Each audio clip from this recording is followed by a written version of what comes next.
ichimlik suv ta'minoti va oqova suv xizmatlari tariflari qayta ko'rib chiqish, tasdiqlash, joriy etish O'zbekiston Respublikasining ichimlik suv ta'minoti va oqova suv xizmatlarini chiqarib yuborish to'g'risidagi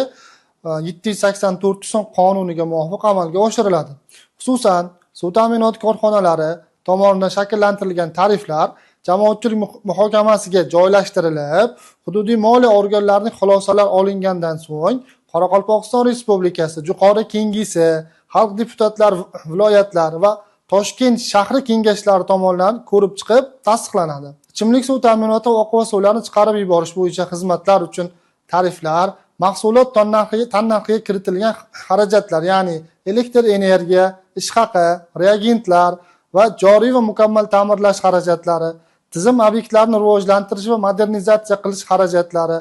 xalqaro moliya institutlari oldidagi majburiyatlar, shuningdek, soliqlar va boshqa majburiy to'lovlardan kelib chiqqan holda shakllantiriladi.